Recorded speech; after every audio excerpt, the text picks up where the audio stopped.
Les voyants d'alerte clignotent en rouge vif, tous simultanément, pour la première fois dans l'histoire américaine, un phénomène qui devrait faire réfléchir les observateurs européens habitués à la rigueur budgétaire imposée par Bruxelles.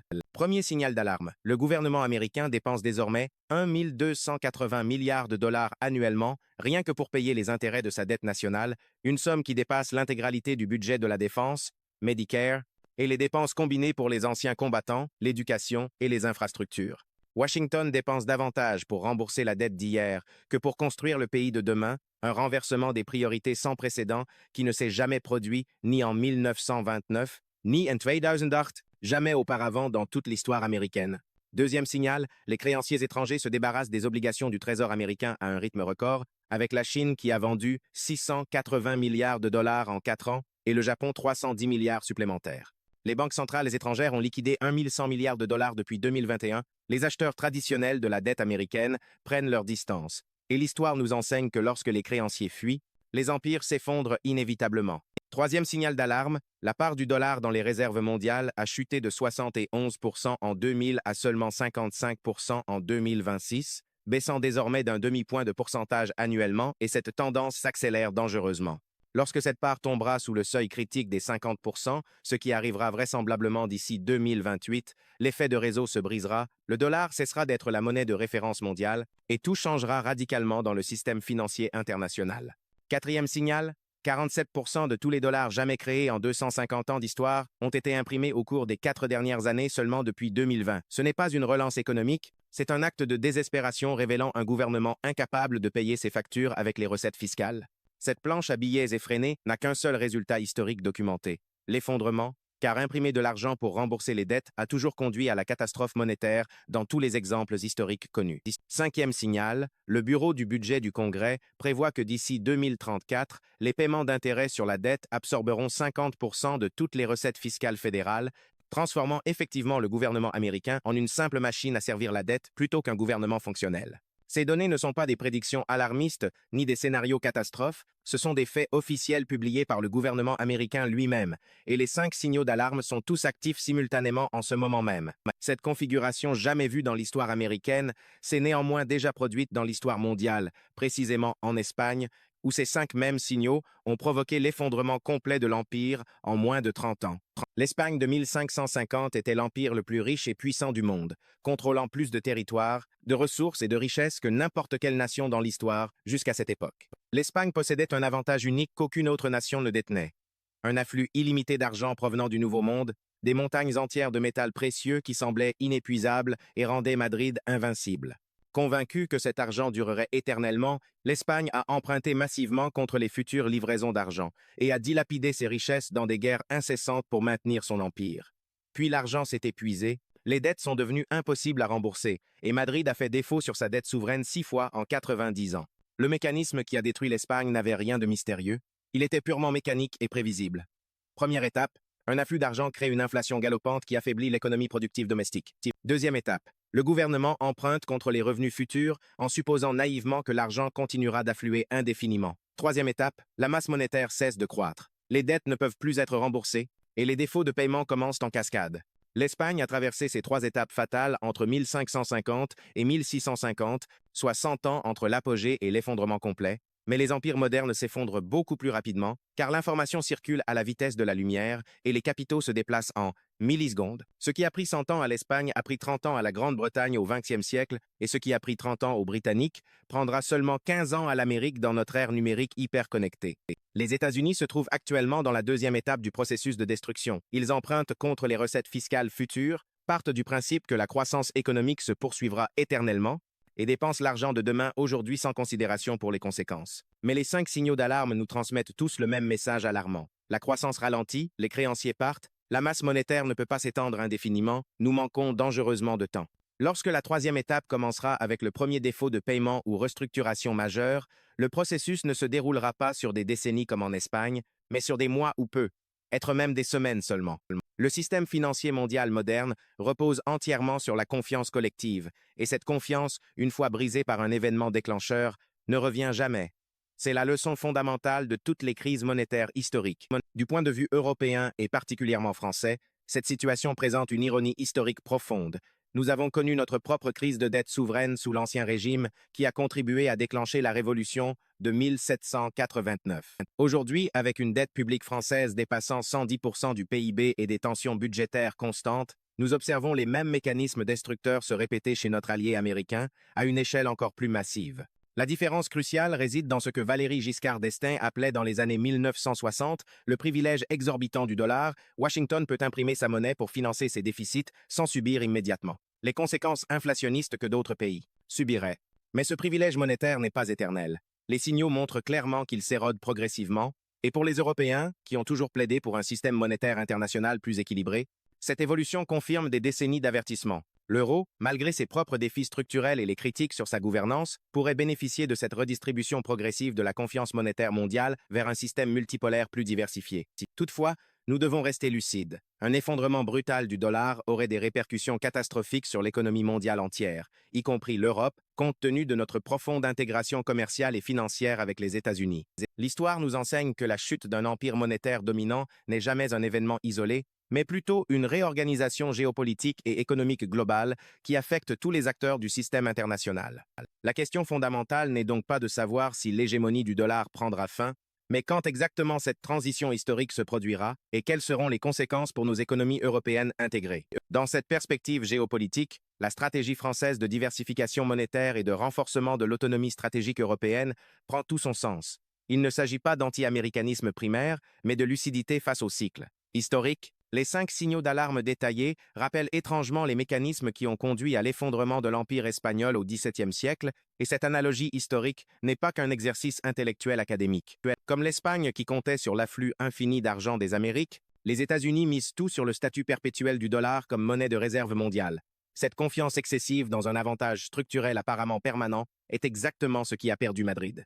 L'endettement massif américain dépasse désormais 36 000 milliards de dollars, représentant plus de 7,4 fois les recettes fiscales annuelles du gouvernement fédéral, un ratio dette-revenu qui surpasse celui de l'Espagne juste avant son premier défaut en 1557. Pour mettre cela en perspective française, si vous gagnez 50 000 € annuellement et devez 370 000 €, c'est exactement le ratio d'endettement actuel des États-Unis. Aucune banque française ne vous prêterait un centime de plus. Pourtant, le monde continue de financer le déficit américain principalement parce que le dollar reste la monnaie de réserve mondiale, mais cette confiance internationale s'érode rapidement et les chiffres le démontrent clairement. La Chine, premier détenteur étranger de bons du Trésor américain, a réduit ses avoirs de 680 milliards de dollars en 4 ans, tandis que le Japon suit le même chemin avec 310 milliards de réduction. Ces deux pays, pourtant alliés traditionnels de Washington, envoient un signal géopolitique clair. Ils ne croient plus en la capacité à long terme des États-Unis à honorer leurs engagements sans dévaluation significative du dollar. Dans le contexte européen, cette fuite des capitaux rappelle la crise de la livre sterling après la Seconde Guerre mondiale, lorsque Londres a dû abandonner son statut de monnaie de réserve au profit du dollar américain. L'histoire se répète inexorablement, mais cette fois à l'échelle globale et à une vitesse considérablement accélérée par la technologie financière moderne et l'interconnexion des marchés. Les transactions financières se font en millisecondes, les algorithmes de trading déplacent des milliards instantanément et une crise de confiance peut se propager à travers le système mondial en quelques heures seulement. Ce qui aurait pris des années au XVIe siècle se produira désormais en jours ou semaines. La vitesse de l'effondrement sera proportionnelle à la vitesse de circulation de l'information dans notre économie numérisée. Le parallèle avec l'Espagne du XVIe siècle est particulièrement instructif. Madrid contrôlait les mines d'argent de Potosí en Bolivie qui produisaient plus de 60% de l'argent mondial, une richesse minérale qui semblait infinie.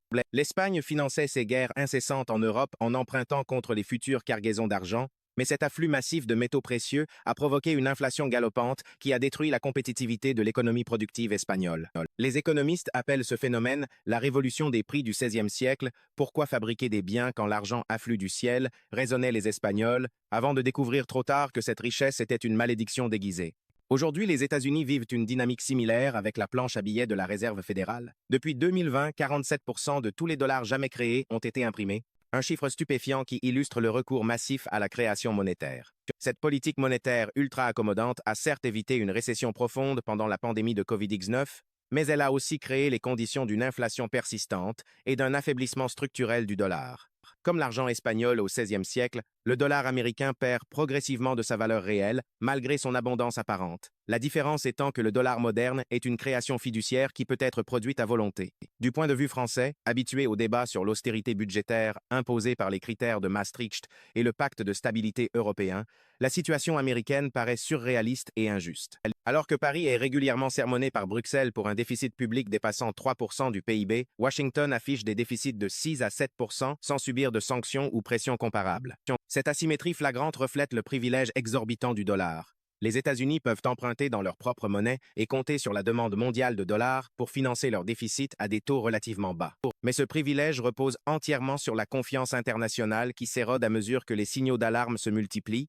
La part du dollar dans les réserves mondiales est passée de 71% en 2000 à seulement 55% en 2026. Cette érosion progressive mais constante reflète la diversification stratégique des banques centrales mondiales qui cherchent à réduire leur dépendance au dollar et à se protéger contre une éventuelle dévaluation majeure. L'euro, le yuan chinois et même l'or gagnent progressivement du terrain dans les réserves internationales. Pour la France et l'Europe, cette évolution présente à la fois des opportunités géopolitiques et des risques systémiques. D'un côté, un affaiblissement du dollar pourrait renforcer le rôle international de l'euro et accroître l'autonomie stratégique européenne que nous recherchons depuis des décennies. De l'autre, un effondrement brutal du système monétaire international centré sur le dollar provoquerait une crise financière mondiale dont personne ne sortirait indemne, pas même l'Europe. Les économies européennes restent profondément intégrées à l'économie américaine par le commerce, les investissements directs et les flux financiers. Un choc systémique aux États-Unis se propagerait instantanément en Europe. C'est pourquoi la position française et européenne doit être nuancée. Critiquer les déséquilibres budgétaires américains tout en reconnaissant notre intérêt commun à une transition ordonnée plutôt qu'à un effondrement chaotique. Le seuil critique des 50% de réserves mondiales en dollars représente un point de bascule théorique majeur qui devrait être franchi d'ici 2028, soit dans moins de 3 ans selon les projections actuelles. Une fois ce seuil franchi, l'effet de réseau qui fait du dollar la monnaie de référence mondiale pourrait se briser brutalement. Le dollar est accepté partout précisément parce que tout le monde l'accepte. C'est une prophétie auto-réalisatrice qui fonctionne dans les deux sens. Tant que la majorité l'utilise, il reste dominant. Mais si cette majorité bascule vers d'autres devises, le processus peut s'accélérer rapidement. Imaginez un réseau social dominant qui perd progressivement ses utilisateurs au profit d'une nouvelle plateforme. À un certain point, l'effet de réseau s'inverse et le déclin s'accélère exponentiellement. La perspective française sur cette question est historiquement ancrée dans la pensée gaulliste de souveraineté monétaire. Charles de Gaulle lui-même a critiqué le système de Bretton Woods dans les années 1960. Le général arguait que le privilège du dollar permettait aux États-Unis de financer leurs déficits et leurs guerres en exportant de l'inflation vers le reste du monde. La France a même converti massivement ses réserves de dollars en or.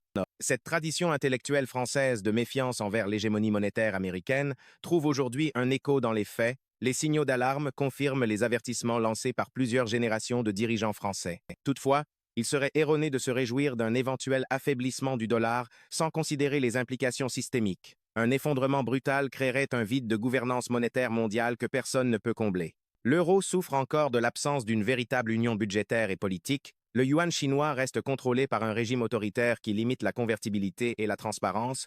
Aucune alternative ne peut remplacer le dollar immédiatement. Mais le scénario le plus probable n'est donc pas un remplacement simple d'une monnaie hégémonique par une autre, mais plutôt une fragmentation du système monétaire international en zone d'influence régionale. Cette multipolarité monétaire pourrait s'accompagner d'une volatilité accrue des taux de change et d'une réduction des flux commerciaux internationaux. L'histoire économique moderne montre que les transitions monétaires sont toujours turbulentes. Le passage de l'étalon or au système de Bretton Woods, puis à l'ère des changes flottants, s'est accompagné de récessions, d'hyperinflation et de crises bancaires dans de nombreux pays.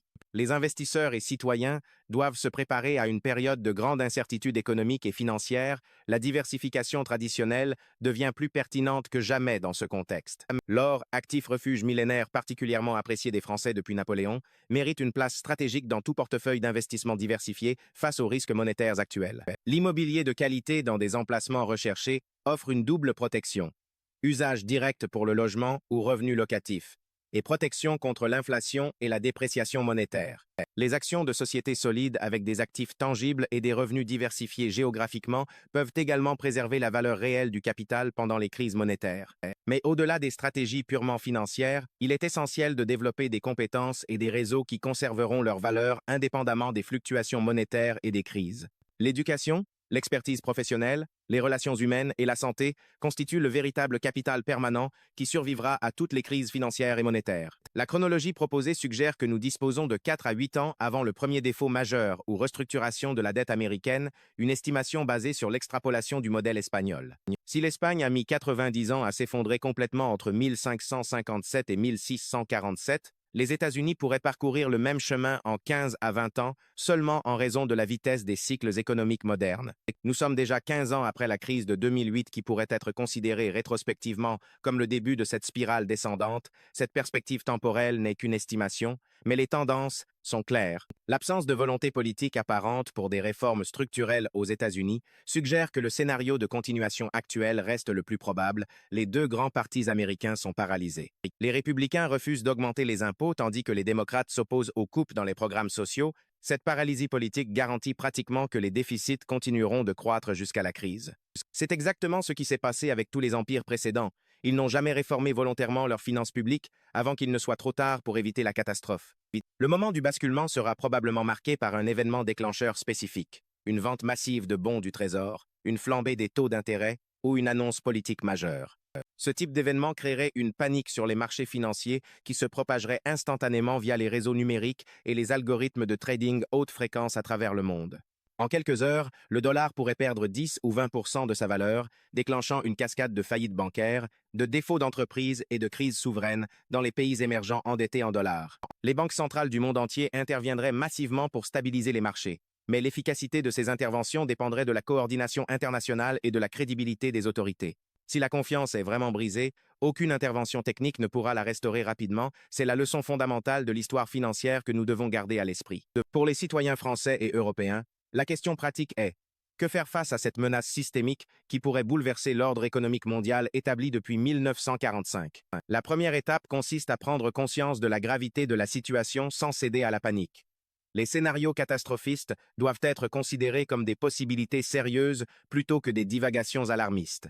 Ensuite, il est crucial d'évaluer honnêtement son exposition personnelle au dollar et au système financier américain, même si vous vivez en France et pensez ne pas détenir de dollars directement. Votre épargne et vos investissements sont probablement exposés indirectement via les actions de multinationales, les obligations d'entreprise ou les fonds d'investissement qui détiennent des actifs américains. Une analyse approfondie de votre portefeuille avec un conseiller financier compétent peut révéler des concentrations de risques insoupçonnées. La diversification géographique et sectorielle n'est pas qu'un principe théorique. Détenir des actifs dans différentes devises euro, francs suisses, or et dans différentes classes d'actifs permet de réduire le risque de perte catastrophique en cas de choc majeur. Les Français ont historiquement montré une préférence pour l'or et l'immobilier comme réserve de valeur, une sagesse populaire qui pourrait s'avérer particulièrement pertinente dans les années à venir. L'or a traversé des millénaires de crises monétaires et politiques en conservant sa valeur fondamentale. L'immobilier offre à la fois un usage direct et une protection contre l'inflation. Toutefois, il est important de noter que l'immobilier peut également être vulnérable à des chocs spécifiques comme les hausses brutales de taux d'intérêt. Une approche équilibrée combinant différents types d'actifs reste la stratégie la plus prudente. Au-delà des considérations purement financières, il existe des dimensions sociales et politiques importantes. Un effondrement du dollar aurait des répercussions géopolitiques majeures sur l'ordre mondial établi. L'ordre international établi depuis 1945 repose en grande partie sur la suprématie économique et monétaire américaine. Si cette suprématie s'effondre, nous assisterons à une reconfiguration profonde des alliances. Pour l'Europe, cela pourrait signifier à la fois une opportunité de gagner en autonomie stratégique et un défi majeur en termes de sécurité collective et de stabilité régionale. La France, avec sa tradition diplomatique gaulliste et sa capacité de dissuasion nucléaire indépendante, pourrait jouer un rôle central dans la construction d'un nouvel équilibre européen et mondial. Mais ce rôle exigerait une vision stratégique claire et un consensus politique domestique qui semblent actuellement faire défaut dans le paysage politique français fragmenté. Les divisions internes françaises et européennes sur les questions de souveraineté, d'intégration et de politique étrangère pourraient gravement limiter notre capacité collective à répondre efficacement. La leçon espagnole mérite d'être méditée attentivement. Madrid était convaincu de sa supériorité permanente et de l'inépuisabilité de ses ressources en argent. Cette hubris a conduit à des décisions désastreuses. Les États-Unis contemporains semblent répéter exactement les mêmes erreurs. Engagement militaire excessif à l'étranger, désindustrialisation progressive, endettement croissant financé par le privilège monétaire. L'Europe doit éviter de tomber dans le même piège. Nous ne pouvons pas nous reposer sur nos acquis historiques sans maintenir une discipline budgétaire, une compétitivité économique et une capacité d'innovation réelle. La transition énergétique, La transformation numérique et le vieillissement démographique présentent des défis majeurs qui exigent des investissements massifs et des réformes structurelles courageuses. Si nous échouons à relever ces défis européens, nous pourrions nous retrouver dans une position de faiblesse relative, même si le dollar américain décline face à la montée de la Chine. Il est également crucial de reconnaître que tous les scénarios catastrophistes ne se réalisent pas nécessairement. L'histoire est remplie d'exemples de pays qui ont évité le pire grâce à des réformes opportunes. Les États-Unis disposent d'atouts considérables. Une économie diversifiée et innovante, des universités de classe mondiale, une culture entrepreneuriale dynamique, des institutions démocratiques robustes malgré leur dysfonctionnement, une percée technologique majeure dans l'intelligence artificielle, les énergies renouvelables ou la biotechnologie pourraient relancer la croissance et réduire les ratios d'endettement sans réformes douloureuses. Un leadership politique courageux pourrait également réaliser un grand compromis bipartisan combinant hausse d'impôts et réduction de dépenses pour stabiliser les finances publiques avant la crise. Ces scénarios optimistes ne peuvent être exclus, même s'ils semblent actuellement improbables compte tenu de la paralysie politique et du déni de la gravité de la situation à Washington. Néanmoins, un observateur prudent doit se préparer au pire tout en espérant le meilleur. C'est le principe de précaution appliqué aux finances personnelles et à la stratégie d'investissement. Protéger son patrimoine contre les scénarios de risque extrêmes, tout en maintenant une exposition aux scénarios de croissance optimiste, permet de naviguer dans l'incertitude sans sacrifier le potentiel de rendement. En conclusion, les 5 signaux d'alarme identifiés dans cette analyse méritent une attention sérieuse de la part des investisseurs, des décideurs politiques et des citoyens ordinaires. Ils indiquent une vulnérabilité systémique croissante du système monétaire international centré sur le dollar, et le parallèle avec l'effondrement espagnol offre un cadre historique précieux pour comprendre la dynamique en cours. La question fondamentale pour la France et l'Europe n'est pas de se réjouir du déclin américain, mais de se préparer intelligemment à une transition qui sera probablement tumultueuse et qui redéfinira l'ordre mondial. Nous devons renforcer notre autonomie stratégique, diversifier nos réserves monétaires, investir dans l'innovation et l'éducation, et construire des alliances solides pour naviguer dans le monde multipolaire qui émerge.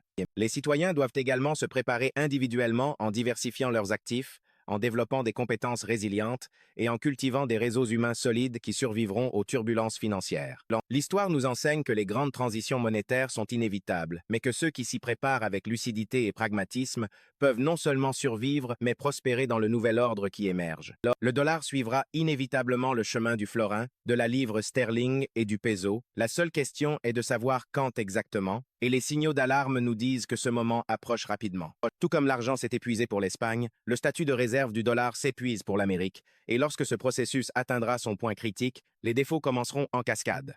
Les défauts souples par l'inflation, la dévaluation progressive, puis l'effondrement final, exactement comme l'Espagne, exactement comme l'histoire nous l'enseigne, le schéma ne ment pas, et le schéma se répète en ce moment même.